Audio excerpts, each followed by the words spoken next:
Hi guys, so I am here with Elena Legler. She looks super creepy and crazy right now. I've been doing some paint with me's lately. Today I'm just gonna do a root with me. It's not like a tutorial. Um, but I think I finally got a camera set up that you could probably see what I'm doing without my hands in the way. Fingers crossed, we'll see how this goes. So I'm rooting Alina with a combination of Silk Effects mohair and Silk Effects alpaca. The reason that I'm doing that is alpaca is pretty high maintenance. Mohair is a lot easier to take care of. It styles easier. It's just, when you put a hat on or whatever, it's easier to keep tidy, we'll say that way. The customer that I'm making Alina for has another one of my babies that I rooted with alpaca, and she had me actually end up adding some mohair to that baby's head just so that it would be easier to take care of.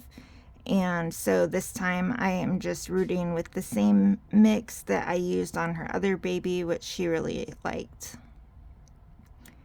And I am mono rooting, so I'm rooting one hair at a time.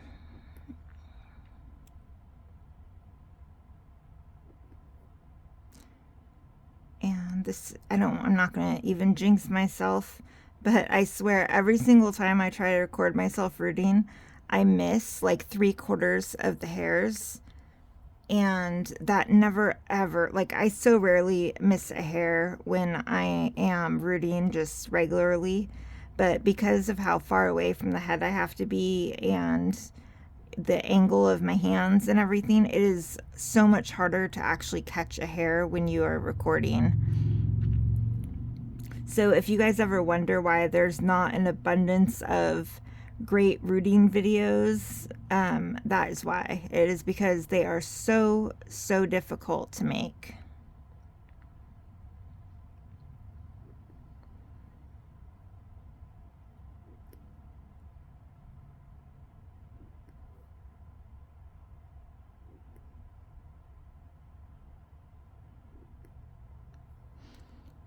And I don't know if you guys can really see, she has a really light rooting map here that I did just for a reel. I don't normally use a rooting map if I'm just rooting and not trying to do a tutorial or something.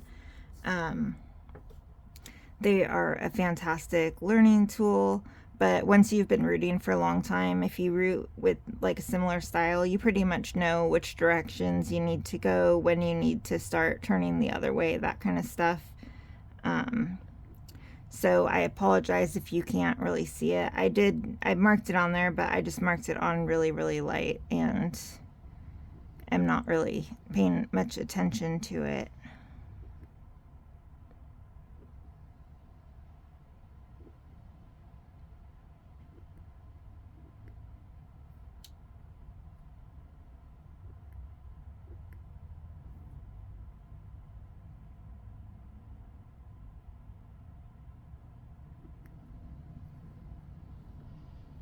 And I just have, this is my own mohair conditioner that I make. It just has fabric softener and distilled water. And I just kind of comb as I go just to keep the hair plastered down and out of my way. And I don't know how well you can see my hand, but I am rooting at an angle like this where my needle is pretty flat to the head. That will also help your hairs lay down as well.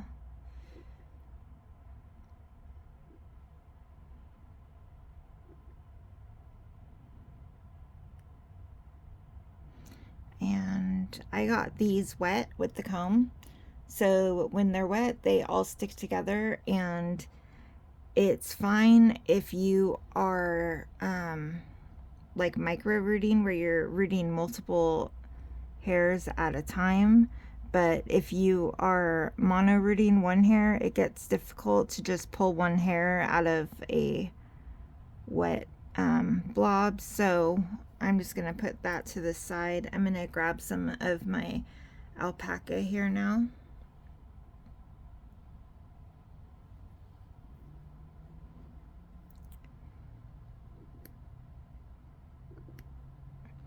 And when I have hairs like that are close together, where it's kind of in the spot I would root the next hair anyways, that are loose, I'll do that and root multiples at a time. Otherwise, I pull back and kind of lay it down because I want to see exactly where I'm putting the next hair. I want a pretty even spacing. Like I don't want them just, you know, I'm not doing this where they're going to be like randomly all over the head. I'm really paying attention to where I'm placing and how I'm placing and taking a lot of care when I'm doing that.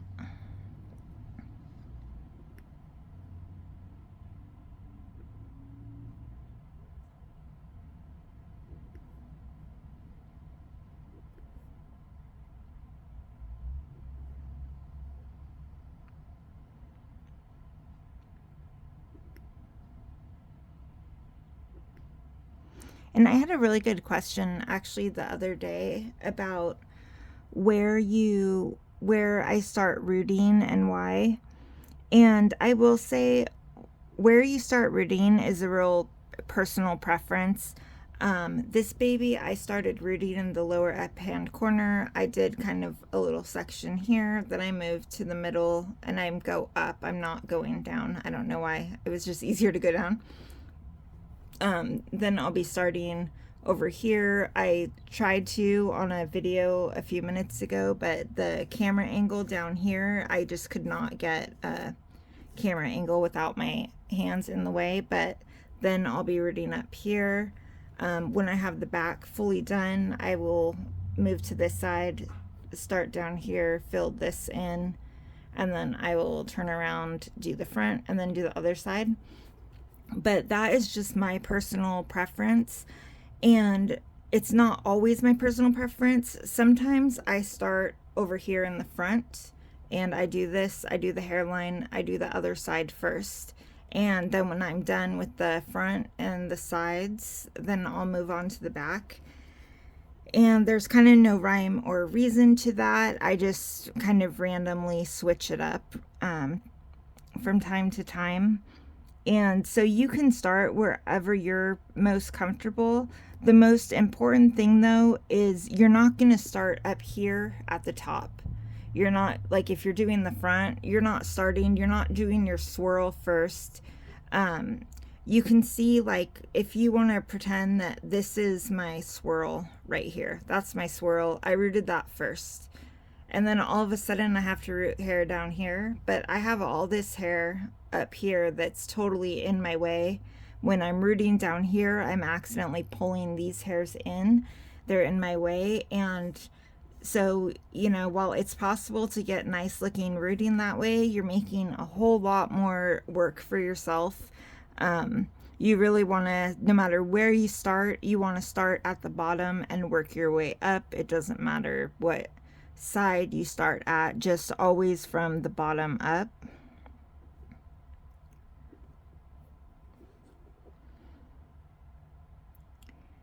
And I don't know if you guys can really see these hairs. The alpaca is finer than the mohair.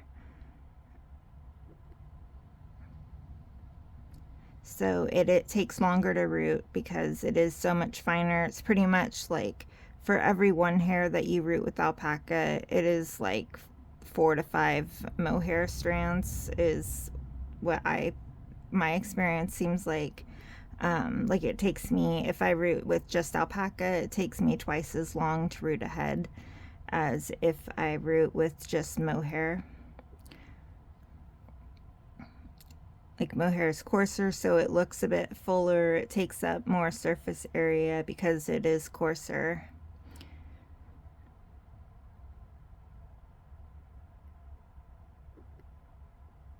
And there's a little spot there that I missed.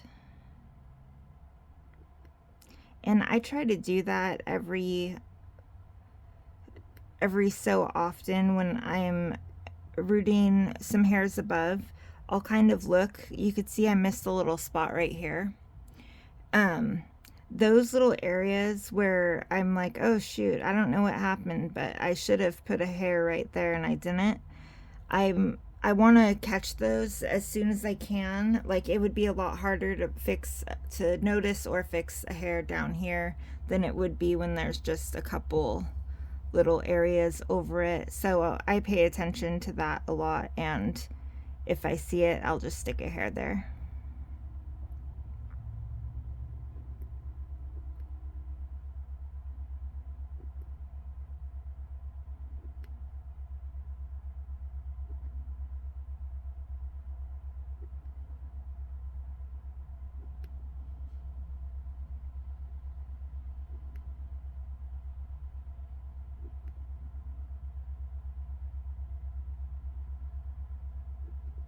I don't know how long I'm going to do this for.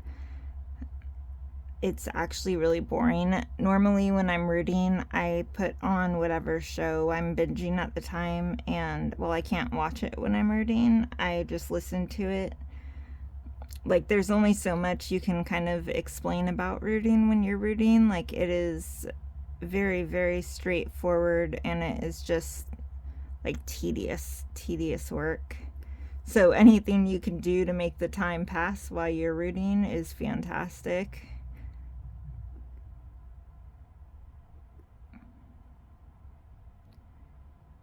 Me and my husband actually always joke about that, because he'll be like, oh, did you see this, or that. I'm like, oh, I listened to it. Like, I've like listened to almost every movie and show, but like I couldn't tell you what the characters actually look like or anything.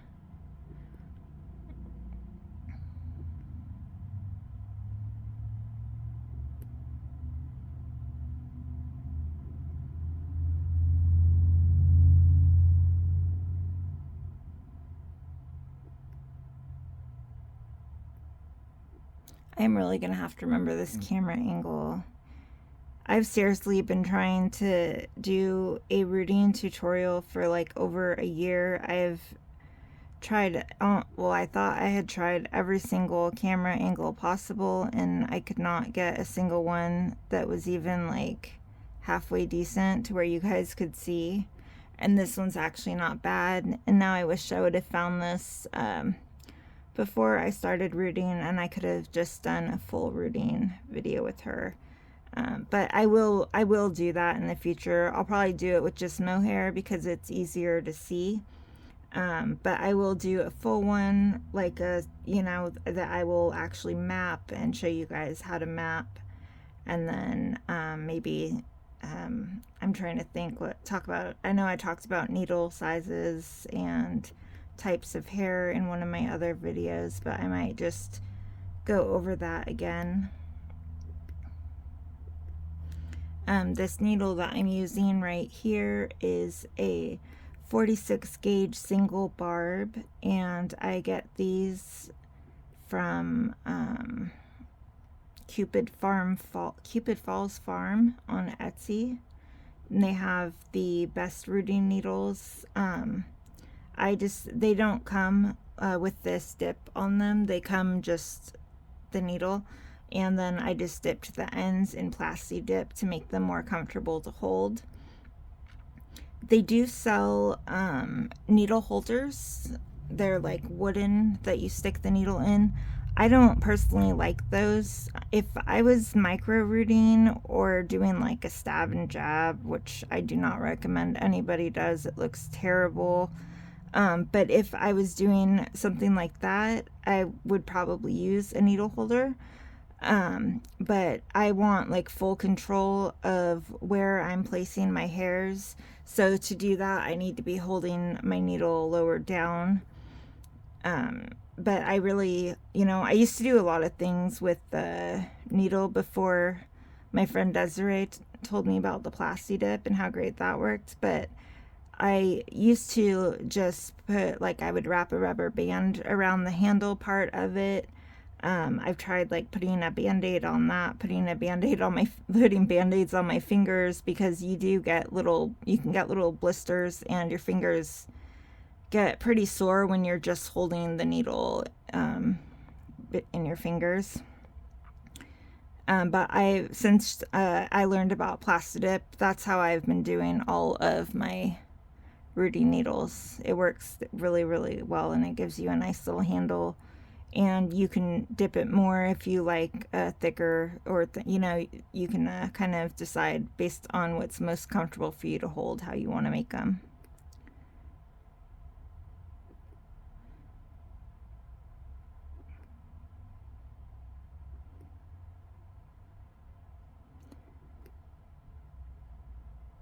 And I used to use like a 44 for the normal head and just a 46 for only the front work. However, I think a lot of you will probably find or already know that sometimes you get like a really great needle in your batch that just grabs every hair perfectly, like the notch is cut perfectly and it works really well. And that is exactly what this needle is for me. So I've been using this one for all over hair work, and then because it is so fine, it's also great for hairline work.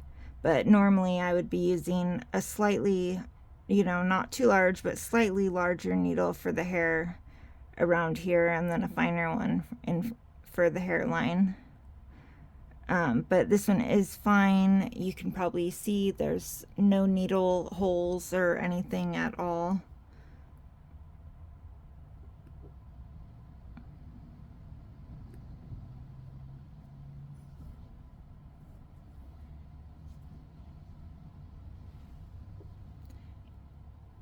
And I just grab a really small bunch of hair at a time.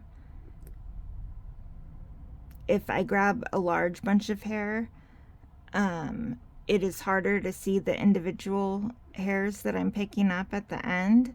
So you end up accidentally getting multiple hairs. Which again, if you're micro rooting and not mono rooting, is fine. I really don't like the look of mono rooting personally. I find that even like when I'm mono rooting one hair at a time, if I accidentally get two hairs in one hole, it looks like a huge plug to me. And I know there are other people who don't mind micro rooting. They like the way that it looks and they're fine with it. But I personally really don't like it. So I'm like really, really careful. Like I want to see every hair that I put in, and I want to make sure that there's only one. If there is more than one, I pluck it out right away. So now we're getting around towards my crown, or towards my swirl here. So I'm just gonna kind of move where I'm rooting. I want to be rooting at an angle where it's gonna go, this hair is gonna start going up this way right here, and this hair is gonna start going up.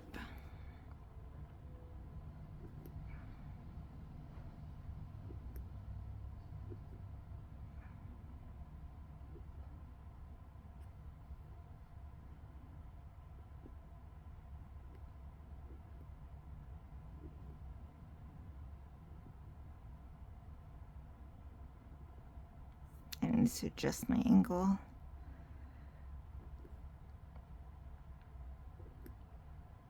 I can't grab a hair at that angle, but if I move my hand up farther, it's going to be in the way.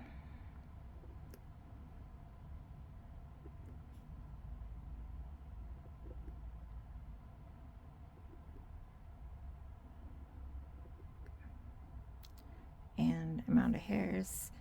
And you could see, so I think I'm going to end this because I don't know what to talk about. And I have to be honest, this is crazy boring. Like, it feels like I've been doing this for an hour and it's only been 20 minutes. So I really need to put on some background, something to get into my rooting zone. But I started this baby on Tuesday, I believe, or maybe it was actually just on Wednesday. It was on Wednesday, but so this is what I've gotten done since Wednesday. which might look like a lot, but I have been rooting from about 7 in the morning until about 3 in the afternoon, which is pretty much as my hands can handle for the day. Like my hands will start to cramp up. I don't have like carpal tunnel or any joint issues or anything like that. But sitting there like this, you can only do that for so long. Um, so I do take little breaks and that helps, but this is all I've gotten done. And I have worked on this probably almost 30 hours. So typically it will take me between 7 and 14 days to root a baby. If I'm rooting just mohair, it's 7. If I'm rooting alpaca, it's 100% 2 weeks. I've had a couple heads, larger heads, that actually took me 3 to 4 weeks, which was a lot of rooting. This mix that I'm doing will probably take me almost a little over a week, like a week and a half probably. And I'll be rooting her all day, every single day. And I might take one break for Sunday, but then I'll pick her back up on Monday. So yeah, I hope that you guys could see okay. This gives me hope for a good rooting tutorial. But I hope you guys enjoy this, and I will see you in the next one.